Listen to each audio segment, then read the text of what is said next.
The most controversial pope of all time, Pope Pius XII. Who was he? A pope? Yes. Do I have a tendency to state the obvious? Also yes. Enough. Fact. He was the pope during the Second World War. Pope Pius XII born Eugenio Pacelli in 1876. It's been quite some time since he's not been around, but even to this day he remains a polarizing figure. The controversy at the heart of it is the Pope's stance of neutrality during the Second World War. He did not pick a side. So what's so controversial about neutrality? Lest we forget, World War II brought with it, among other horrors, the Holocaust, which was the killing of some 6 million innocent Jews under the able leadership of Adolf Hitler. It's easy to see why being neutral in that environment could eventually become controversial. His supporters believe he was a saint who saved more Jewish lives than perhaps any other institution in the whole world. To his harshest critics, he was a villain who abdicated his moral responsibility and never publicly condemned the Holocaust. Hitler's Pope, they called him. So who is right? How do we decide? Here's a controversial idea. Let's look at facts. Duh, of course. But unfortunately, up until 2020, we couldn't have. Why? Because we didn't have access to all the relevant documents, specifically the complete archives of Pope Pius XII. Now we do. Not we exactly, because we are geniuses, but a select group of scholars and academics. So what changed? Well, many years of international pressure led the current Pope, Pope Francis, to declare, "Church is not afraid of history."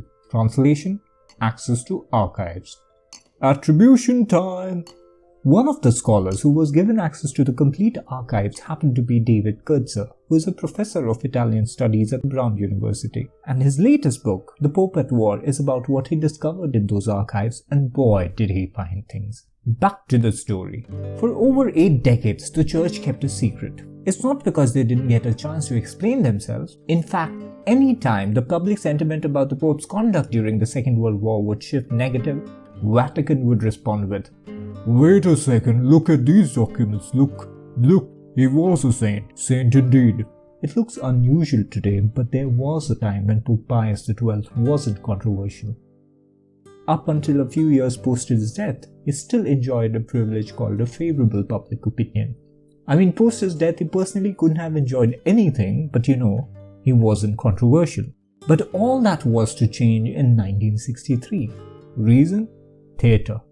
Yes, a play called The Deputy changed it all. The Deputy, because Pope is quote-unquote the deputy of God on earth. But the play depicted Pope as someone evil, who had turned a blind eye to the German atrocities. "A diplomat has to see and remain silent," said the character of Pope Pius XII in the play. It was a work of fiction. Nevertheless, it caused a massive public uproar, and people wanted to know the truth. And under this immense public pressure, Pope Paul VI in 1964 put together a committee to release documents from Pope Pius's archives to let the world know. Nope, not really the case. Still a saint. From 1965 to 1981, for 16 years, they published 11 large volumes of documentation.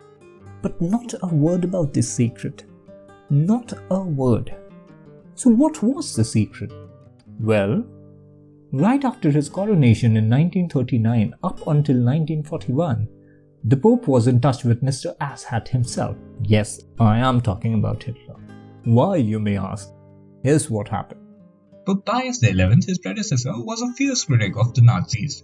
So when he passed away in 1939 and the new Pope wanted to make peace with the Germans, as soon as he expressed a desire to do so, Hitler sprang into action. He immediately put together a team to establish a secret back channel to facilitate their communication. Let's now look at the members of this secret back channel. First up, we have Prince Philip von Hessen, a 36-year-old man, a Nazi. Ironically, he was also the great-grandson of Queen Victoria. Quite a colorful character himself, the dude was royalty. Next up, we have Raphael, and I'm pretty sure I'm butchering the last name, Travaglini, an avid fascist who knew people in the upper echelons of the Vatican.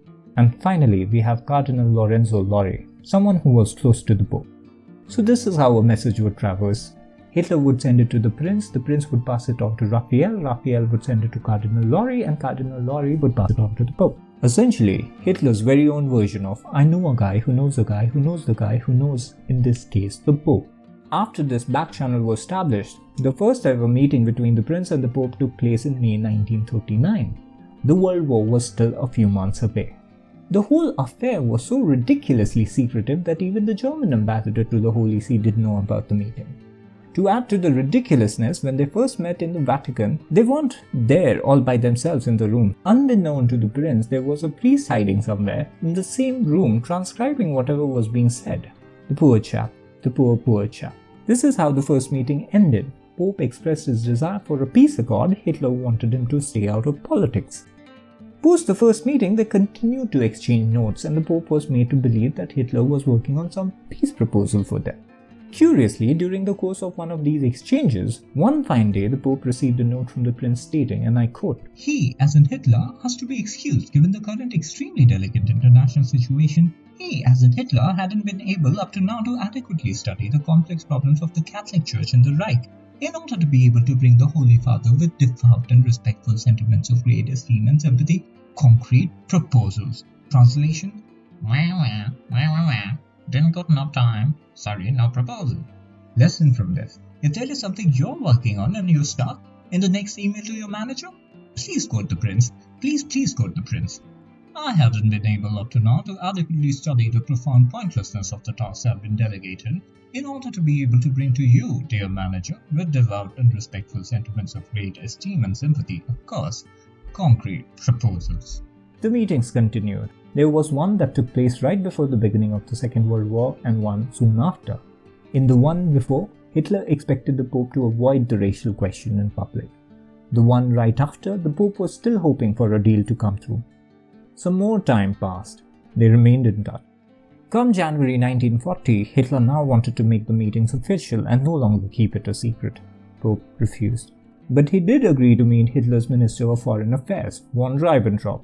Also, interestingly, when Hitler first proposed the idea of this meeting with Ribbentrop, he explicitly mentioned how he wanted the Pope to indulge in flattery. Here's the note from the Prince. "The Führer would like the Holy Father to employ many sweet words in regards to his Minister of Foreign Affairs, as he is very susceptible to such expressions." Many sweet words. Hitler wanted the Pope to use many sweet words. Yes, I guess when you shamelessly partake in killing people on a mass scale, being vain wouldn't even crack the top 100 of personality flaws. You're immediately out to work on. Nothing came of that particular meeting either. But the meetings between the Pope and the Prince still continued, with the last one taking place in 1941. In fact, nothing came of those series of meetings, a sentiment a lot of us could relate to. It is true, there is evidence which shows that the Church did engage in activities to save Jewish lives during this very dark period in world history. Could they have done more? That's an open question. But it is also true that there is no indication of the Pope having ever raised a concern about the mass murders of the Jews during any of these conversations. The Pope didn't like Hitler, but it would seem that Hitler did manage to get what he wanted from these meetings: Pope's silence. As far as these meetings go, for Hitler, given how much of an asshat he was, not being honest about the intent behind these meetings could easily be overlooked. But the Pope is supposed to be the moral authority on, well, everything. Which begs the question, did he act like one?